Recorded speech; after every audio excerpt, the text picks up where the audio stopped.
So, Caitie, great to see you again.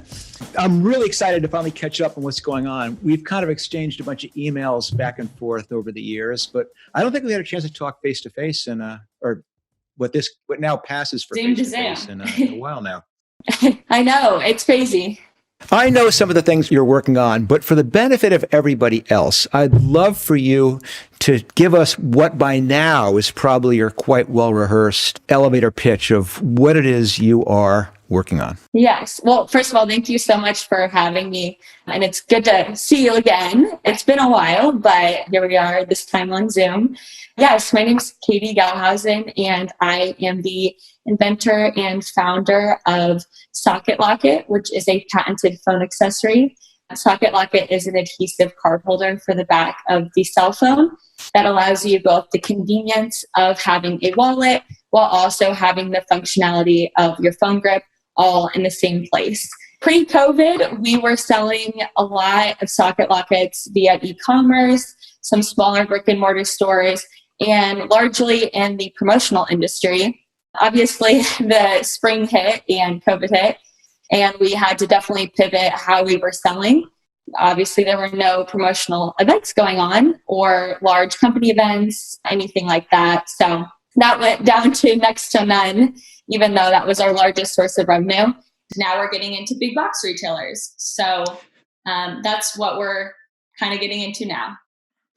So I know what you're talking about, but since it's a really kind of hard thing for someone to picture, let's at least try and give someone an idea what this thing actually is. So first of all, I guess most people are familiar with those little stick-on devices that go onto the back of an iPhone case or a part of a cell phone case that you can put one or two credit cards in. Yes. But there's lots of people who sell those. Yes. Yours is different. Why? Help everyone else understand why this is a different way to have stuff that's stuck onto the back of your phone with cards in it. Yes. So the biggest reason why we are different than all the other card holders out there is that we actually have dual capabilities. So not only do we hold your cards, we also hold your phone grips. So phone grips, meaning the things that prop up and you can hold your phone better or prop up your phone on your desk. So these are those things that pop, if I remember, it's a little device that pops out of the back of the card holder that kind of fits between two of your fingers so you can hold it in your hand just by pinching your fingers together. Or is there anything else? That's it, right? Yes, exactly. You're right on the money. So basically, before my freshman year of college, I was noticing that all my friends and classmates had either a card holder on the back of their phone or a phone grip. And I was never seeing anyone who had both. And I was constantly questioning why no one was simultaneously using these two extremely popular accessories together. So I did what any Gen Zer would do. And I went online to try and research if there was something that could combine both the products. And to my surprise, there was nothing out there on the market that could allow you to have both your card holder and your phone grip all in the same place, all at once. So that's basically when Locket was born. So there's one more piece. And again, now I'm bringing myself up to speed too. But you're right. These are two items that existed before. But you talk about the phone grip. There's one, what is it called? A poppet or is a socket? Yeah. What's it called? Pop sockets is the largest phone grip. So there's a thing called a pop socket already, which basically pops out, goes between your fingers to hold your phone. Yes. Or I guess you can slide into other devices, other places, or a card holder, and you just combined the two. Exactly. So I have the phone grip holder that allows you to combine your pop socket essentially. Yeah. Who would have thought? And you've been working on this for quite some time. So what year were you in school when you had that realization that there wasn't one that did both of these things? It was my second semester, my freshman year. So it was right after I came back from winter break, and I just kind of was noticing around. I had one particular friend she had exchanged her card holder for a pop socket that she had gotten for Christmas. And she was super excited about it. And I mean, we still have to bring our student ID, our credit card everywhere. And so she decided to just stick all of her necessities in her pocket instead, and went about her day, and she misplaced her cards. And that was kind of the first big realization of why didn't you just combine both of them? She said, because you can't. I've tried it with super glue and it just falls off. So that's, yeah, that was my big first aha moment of what the heck, these are two extremely popular items. Why are people not using them together? There needs to be something out there. And when did your first prototype, or when did you sell the first one, or how that was not long afterwards, right? Yes. So I hit the ground running immediately. So I mean, you know, my entrepreneurship professors, I took my very first sketch to my entrepreneurship professors. I actually just took the idea at first, and they said, go back to your dorm room and sketch up what you're talking about, because we can't visualize what you're saying at all. So I went back to my room, did my first sketch, brought it back to them, said, this is what I'm envisioning Socket Locket to be. Didn't have the name at the time, but this is what I envisioned Socket Locket to be. And that's when I really started to get the ball rolling. There was a local engineering called The Forge in Greensboro where I got all my prototypes made. And that probably happened a month or two after my initial idea for Socket Locket. You've been now working on this for what, 5 years, 6 years? So no, I've been working on it for 2.5 years. Oh, I thought you had already graduated. No, I just graduated this past spring. Yeah, I actually graduated a year early to come run Socket Locket full time. Well, there you go. Even an even more overnight business. Yeah. So what I'm marveling at is that PopSocket, or whoever they are, didn't just do the same thing that you're doing. Was there a patent, or are you just amazed as I am that they haven't immediately rushed in to copy you? So PopSockets, I do have a patent. Yes, I have a utility patent on my product. So I am grateful for that, and that everything was smooth sailing on the patent side, and we didn't get held up or anything on that end. But yes, PopSockets actually created their version of a phone grip and wallet in one about a month or two after I actually launched my product onto the market. But there's still a ton of differentiations between us two. And my intention the entire time of creating Socket Locket was always to be complementary toward PopSocket. I never want to compete with PopSocket because our two products still are so different that it's not really like we're real competitors. My product still just complements what they already have. So I know that there was some interesting news just a month or so ago, or less. Tell me where you were in terms of velocity coming into the end of last year. I mean, how many of these were you selling? Was it continuous? Was it big? Was it small? Yes. So up until, I guess, February of 2020, I guess right before COVID, we had sold about $150,000 worth of sales, or about 30,000 units to date. So we were gaining a lot of momentum, a lot of traction. I went to 2 huge promotional conventions that we were getting a lot of traction from distributors there who were asking for quotes of 10, 20, 50,000 units per order. So we were really excited, to say the least. And that's when I kind of was making the decision to graduate early, because there was going to be some awesome momentum coming with everything in the promotional industry. And then unfortunately March hit, and COVID had a different plan for my business, as it did for a lot of small businesses. And from March to about August, it was dead in the promotional industry. And my main focus before that point really wasn't e-commerce. I always had a presence on e-commerce, but that was never where we were making our largest portion of revenue. So from March to August or so, we really only had about $6,000 to $10,000 worth of revenue, which is crazy. So on August 28th, I got a random email from Walmart that said, you've been invited to Walmart's 2020 open call. You're pitching your product, Socket Locket, to Walmart buyers on October 1st. And I was like, oh my gosh, I had forgotten I even did the application for it at this point. It was so random and out of the blue. So I was like super excited, was gearing all up. And I had the pleasure of pitching Socket Locket on October 1st. And they said yes to Socket Locket being in their stores, which has been incredible. So, wow, a bunch of questions about that. First of all, what is Bentonville, Arkansas like? Is that where the pitch was? My pitch was here in Indianapolis, Indiana on Zoom. Oh, darn. I'm sure you're regretting not getting a chance to go to Bentonville. I know. Arkansas. I'm sure someday I will be there. But and so when they got back to you and said, we'd like to carry it in the stores, was there negotiation involved, or is it basically like, here's what it is, take it or leave it, and you're going, I'll take it? Or how did that work?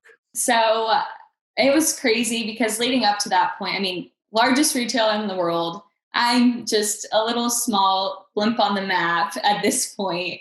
And so I'm having a lot of conversations preparing for this pitch. I'm talking to people who have been both on the buying and selling side to Walmart, just trying to get an idea of what they're looking for, how this process is going to work. Are they going to tell me yes or no on the spot? Like, I'm just trying to gauge some sort of idea because I've never done this to any big retailer. And the same thing that I kept getting over and over from people was they're probably not going to tell you yes or no on the spot. They're probably going to trial run you with about 100 stores max. And you're probably not going to be in their stores for 6 to 10 months out if they do say yes. So that's what my mentality was going. I was like, best case scenario, this is what it's going to be.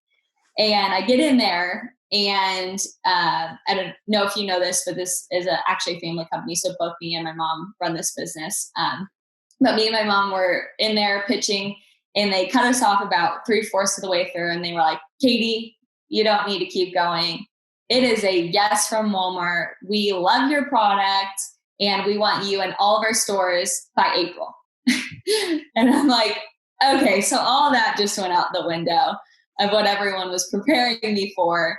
So I pretty much just blacked out for the next 2 minutes because I was so excited. I didn't hear anything.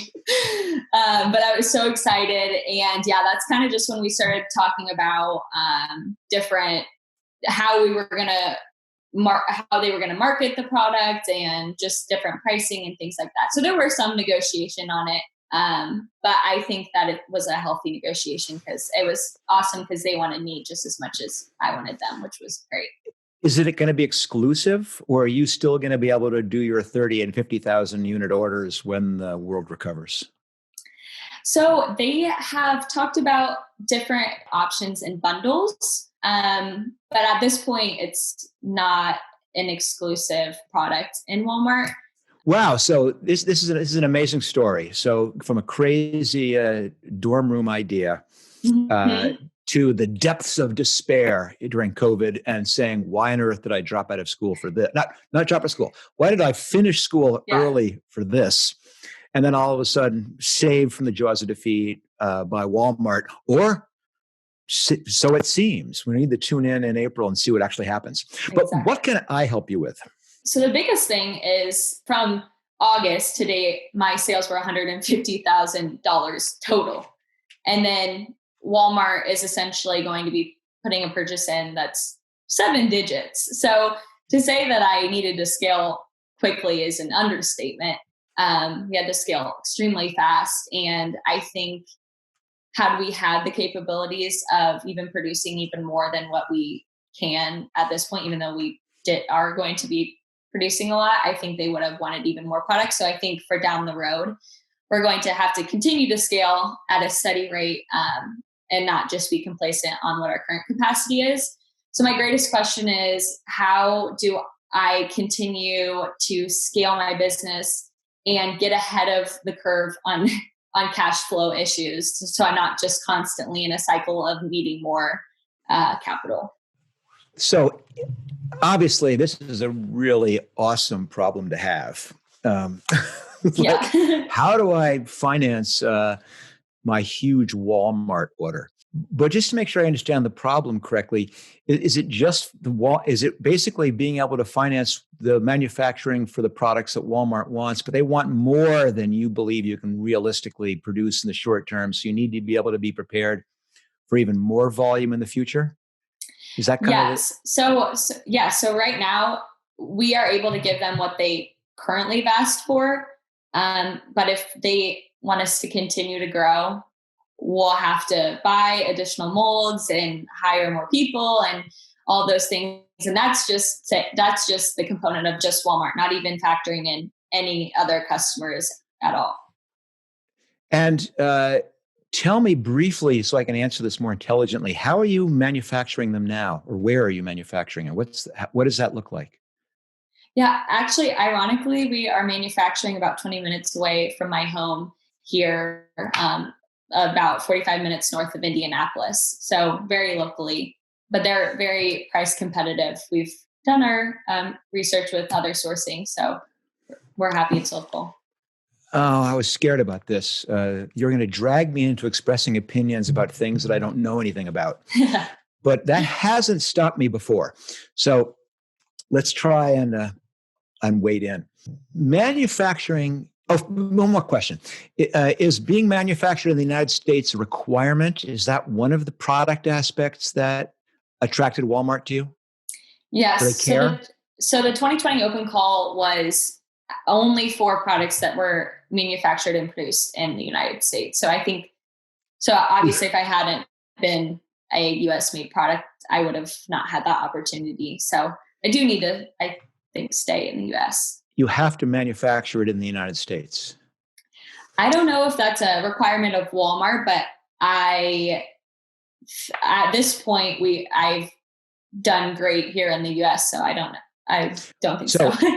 Okay, so let's go off on a slight tangent. There's two pieces to this, and we will get to the financing piece of it. And by the way, this is a great problem to have. So congratulations, really congratulations, very exciting. First of all, people are going to, I can almost feel the hate emails coming in right now about me proposing for something not necessarily being manufactured in the United States. But there's two phases in the life of a product, especially a hardware product like yours.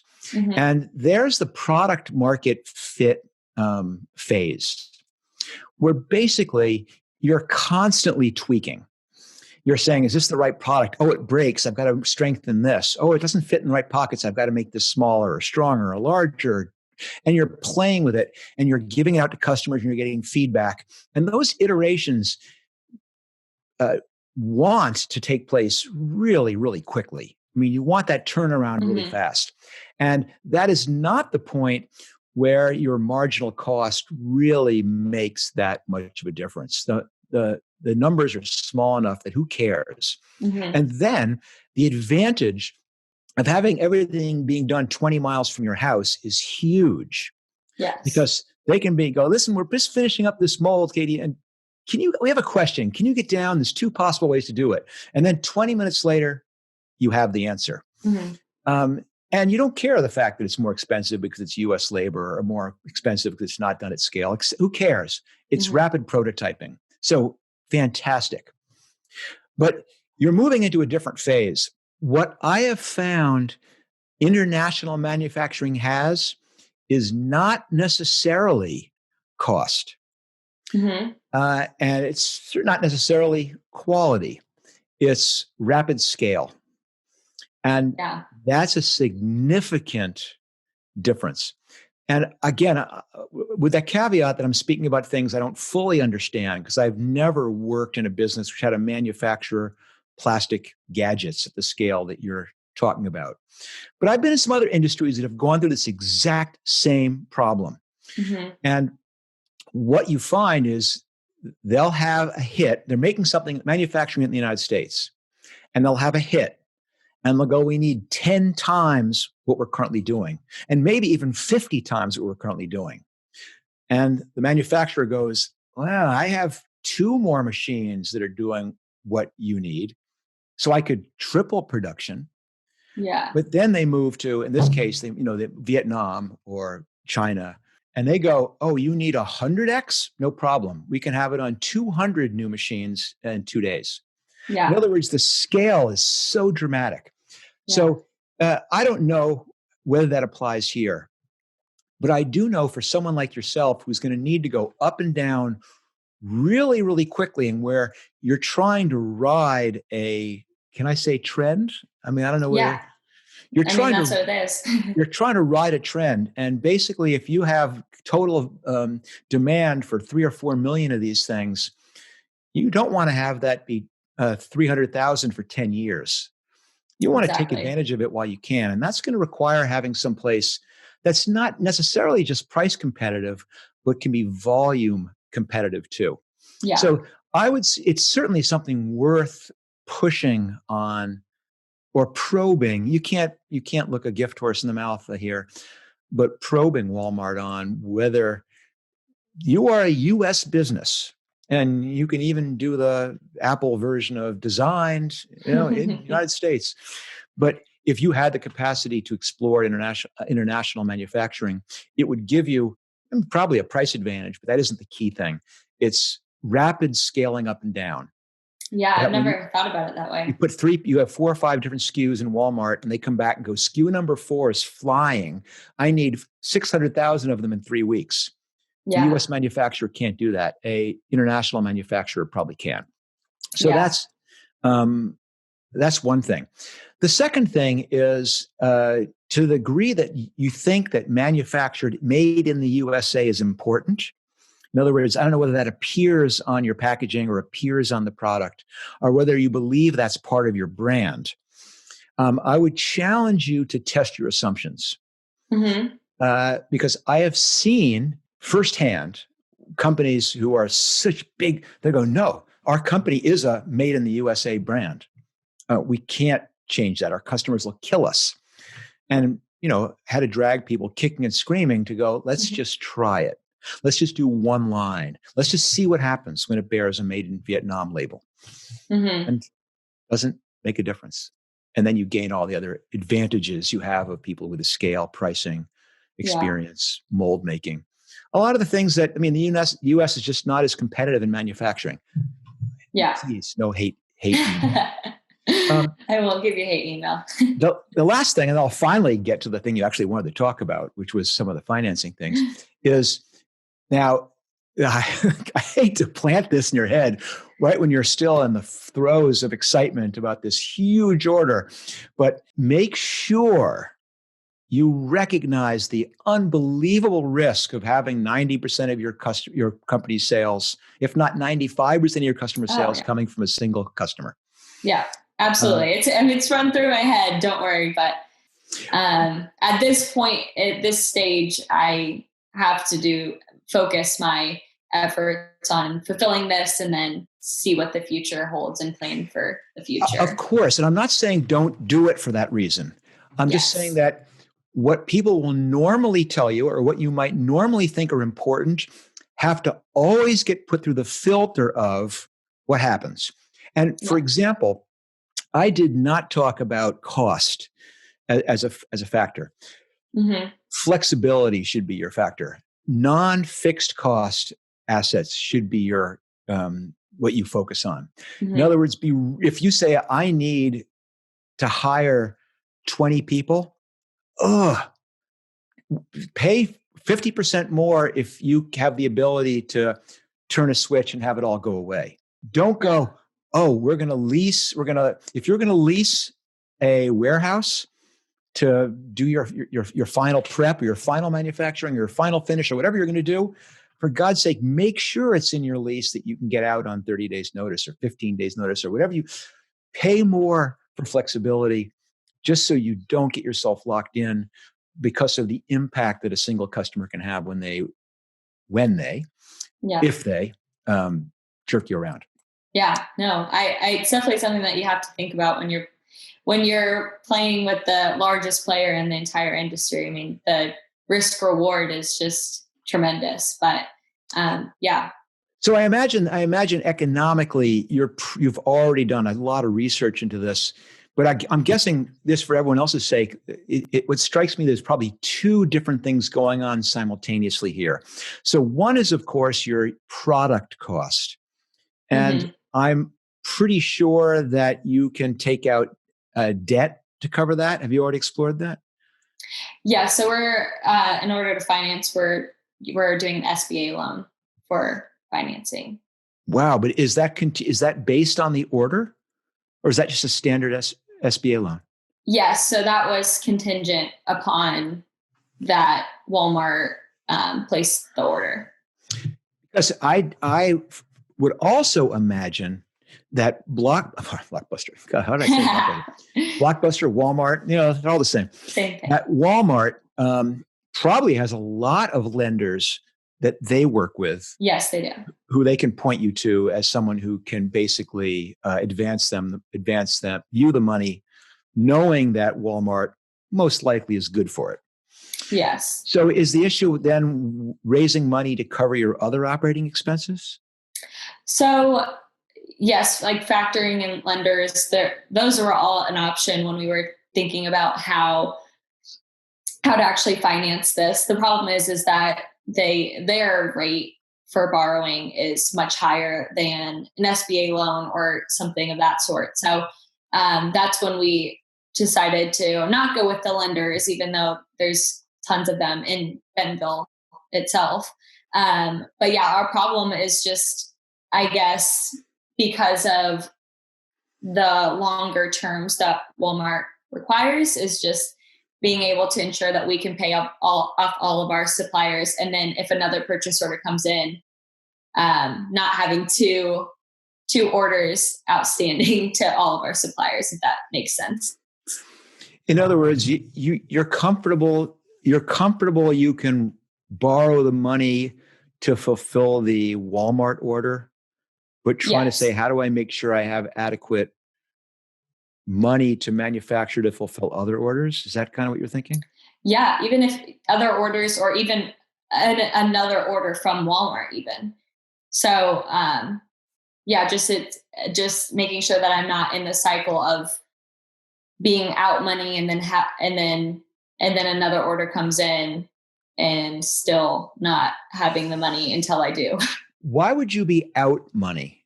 Do you have to advance money of your own to start the manufacturing process?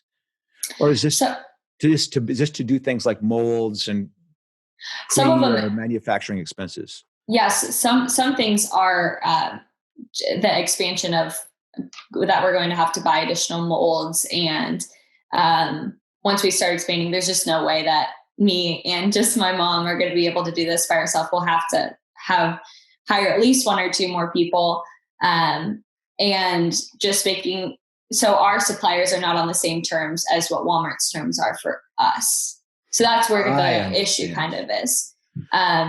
So our suppliers' terms might be 60 days, but Walmart's terms are 90 days or whatever when they get it in their warehouse.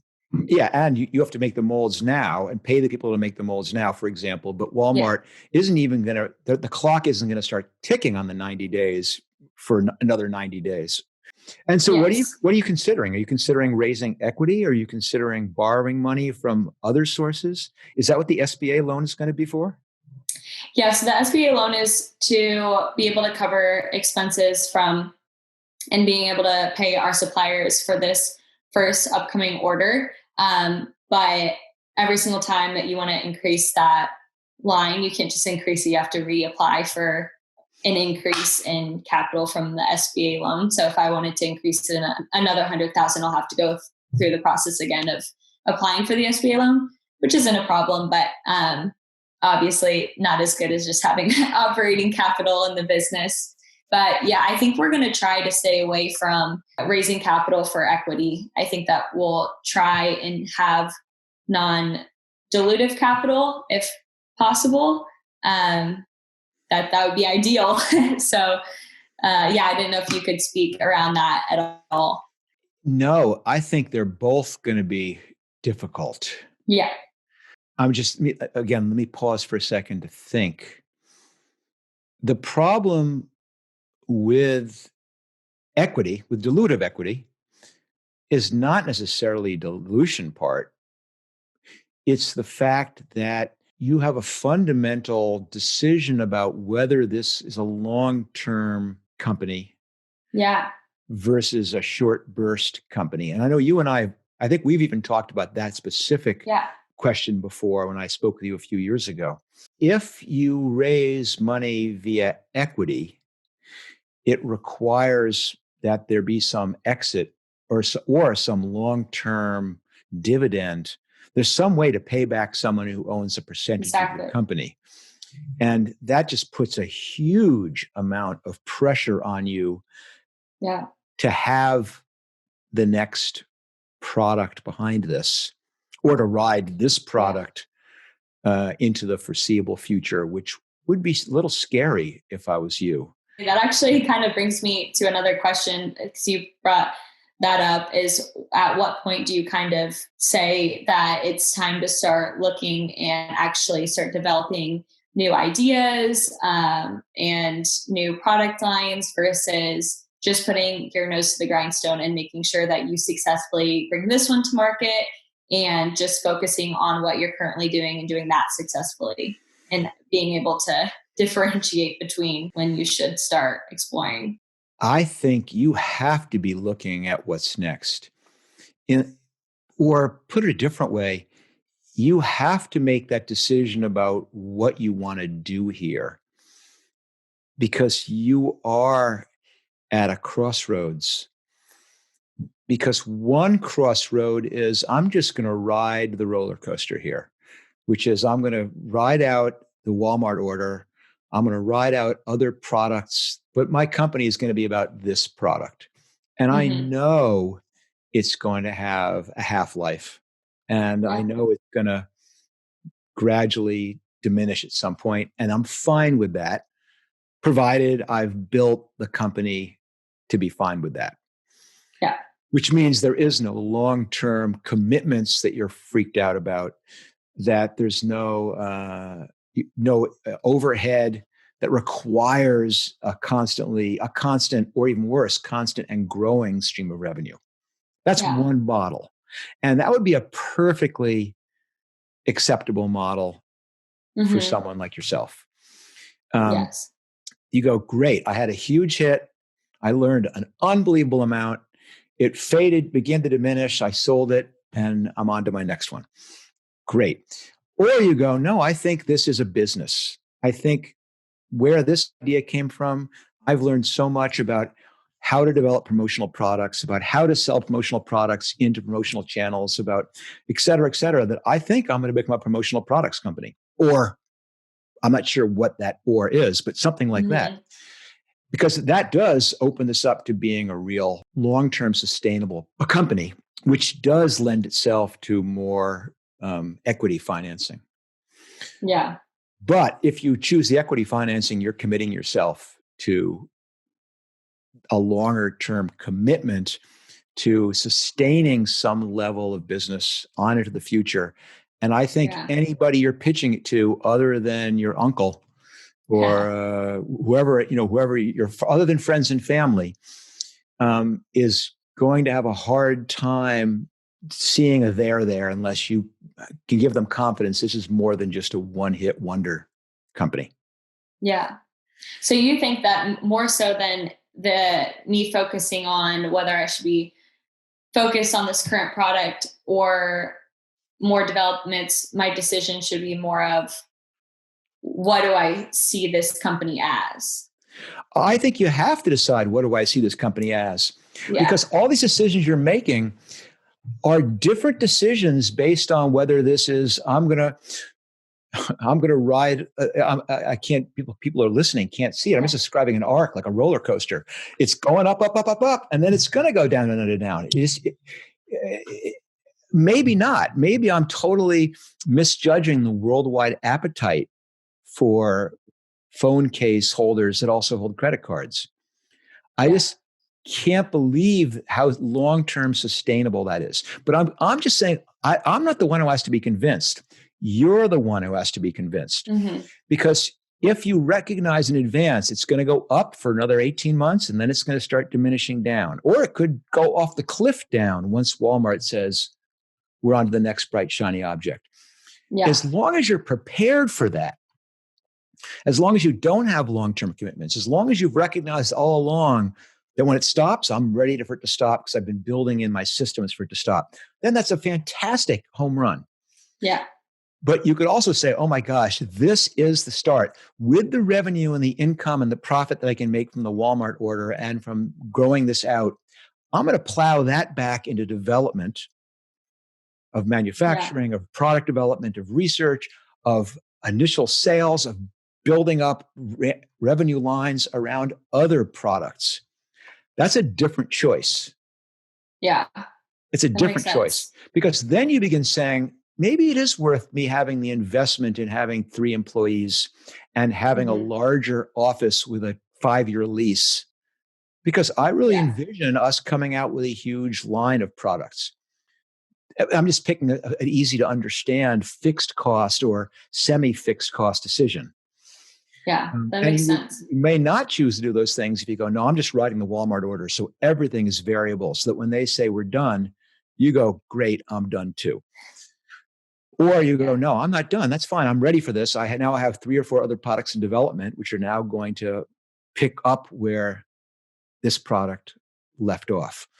And that will drive your decision about your financing. It'll drive your decision about your manufacturing. It'll drive your decision about whether you hire people and who you hire and how many of them are contractors versus employees, and whether you get a 10,000 square foot space or whether you stay in a co-working space. Or, I mean, all these things, and a lot, I mean, in a simple model, it's whether you take on fixed cost or whether you pay slightly more in order to have the flexibility.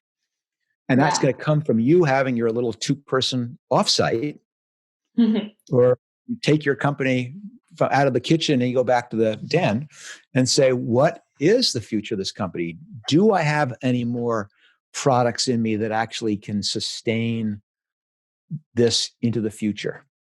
Yeah, no, that's very helpful. I mean, I've thought about what you're saying a lot before, but never in the scope of how you've said it. And it's kind of interesting because once I really decide what the answer to that question is, I think that solves a lot of the questions, I guess, I have. So, I can't remember who said that. The quote was, Tony Robbins, I think, goes, if you're not sure what you want, it's extremely unlikely you're going to get it. Yeah, exactly. So you should be doing a lot of thinking right now. You're at a wonderful spot because now you have the option of going either direction. And I would maybe not have believed that was the case before. So it's a really, really exciting time for you. And it's going to be really, really stressful. But you are in a position that a lot of people who have great ideas would be very, very envious of. And I'm proud of you for having taken it this far. It's pretty cool. Yeah, no, it is exciting. You saw it back when it was like model number 1, I think. I probably when it was not very pretty. Well, I'd love to say that I believed in it from the instant I saw it, but I got to confess, this is probably one of the eye roller ones that I go, that will never work. So now look at us. Demonstrate one more time just how wrong anyone who ever says that actually is. Hey, and you never expressed it to me though. You always were very positive. Yeah, it's funny because I, as you know, I do a lot of work with college entrepreneurs, and largely I'm trying to encourage people for just taking the swing at it. And every so often, someone actually puts the bat on the ball. And so that's incredibly gratifying to see that happen. Yeah. One last thing, and then I'll leave you. I'm curious. So, how is it having your mom as a co-founder or as a employee? Which one? How do you think about it? Yeah, so she is incredible. We joke around about how she's the boss at home and that I am the boss at work. But no, we really are partners, and I would definitely not be here without her at all. She greatly helped me while I was in college, just being able to constantly go back and forth to the manufacturing facility and things like that when I was not here in Indianapolis. And she's just been so great. I think while there are certain things that we can say to each other because we're family in the same sense, I know that we both have the same intention and that there's never going to be any ill intention because we're the closest relationship basically that someone could have. So it's been awesome. Well, good for you. Really awesome. Congratulations to you. Congratulations to her. Yes, thank you so much. I'm counting on hearing from you in a few months about which direction you chose to go and what steps you took to make that happen. Yes, for sure. Let's catch back up in April, and hopefully all my stress is at least simmered down a little bit by April. And hopefully I can get into my local Walmart and pick up a couple as gifts. Exactly. All right, well, thanks very much, and best of luck to you. Thank you so much. It was a pleasure.